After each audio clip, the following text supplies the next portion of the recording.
Video में हम आपको सिक्के के विषय में जानकारी देने जा रहे हैं। ये हमने आपको बताया था कि ऐतिहासिक काल की जानकारी के जो स्रोत दिए गए हैं उसमें सिक्के को भी शामिल किया गया है, जिससे किस शासनकाल में किस तरीके के सिक्के चलते थे इसके विषय में हमको जानकारी मिलती है।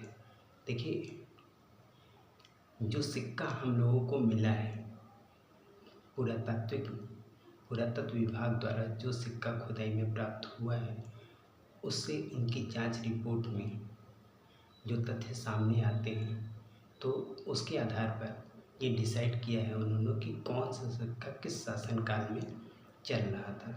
तो इसके विषय में हम आपको डिटेल में बताएंगे।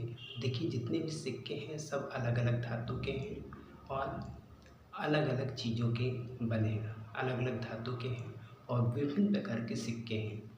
जैसे हम आपको ये बता दें कि कुछ सिक्के जो हैं चांदी के हैं, कुछ सोने के हैं, कुछ अशुद्ध सोने के हैं, शीशे के सिक्के हैं, चमड़े के सिक्के हैं। तो ये विभिन्न शासनकाल में अलग अलग तरीके के सिक्के प्राप्त हुए हैं। तो इसके विषय में हम आपको डिटेल बताने जा रहे हैं। सिक्के का अध्ययन न्यूमिस्मेटिक्स कहलाता है। टेराकोटा का सिक्का मिट्टी का बना था। यह सिंधु सभ्यता में बना था। मौर्य काल के समय आहत या पंचमार के सिक्के का प्रयोग हुआ। आहत सिक्कों पर लिखावट नहीं होती थी, केवल चित्र बने होते थे। ये पहला धातु का सिक्का था। पण चांदी के सिक्के थे जो मौर्य काल में प्रचलित थे। सेम टू सेम इसी तरीके के चांदी के सिक्के गुप्त काल में भी बने थे। तो ये हमने आपको बता दिया कि सिक्के दो, जो चांदी के सिक्के मिले हैं वो दो तरीके के हैं। एक तो आपका पण चांदी का सिक्का जो मौर्य काल में है और एक सिक्का जो है गुप्त काल में भी चांदी का ही मिला हुआ है। नेक्स्ट नंबर पे आता है शीशे का सिक्का। ये सातवाहन काल में प्रचलित था। पहली बार सोने का सिक्का यूनानी शासकों द्वारा प्रचलित किया गया था। शुद्ध सोने का सिक्का कुषाण शासकों द्वारा प्रचलित किया गया है सर्वाधिक मात्रा में, तथा सबसे अधिक अशुद्ध सोने का सिक्का गुप्त काल में प्रयोग हुआ।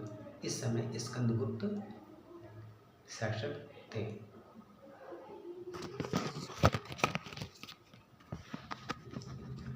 अभी हमने आपको बताया था चांदी के सिक्के के विषय में, तो इसके विषय में हम थोड़ा सा आपको डिटेल बता दें कि चांदी का सिक्का गुप्त काल में चंद्रगुप्त द्वितीय के समय ये प्रचलन में था।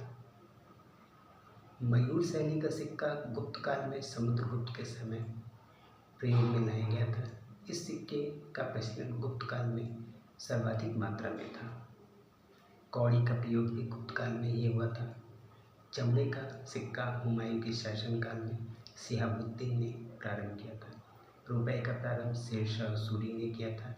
दाम का प्रारंभ शेरशाह सूरी ने किया था और सोने की असरफी का प्रारंभ भी शेरशाह सूरी ने किया था।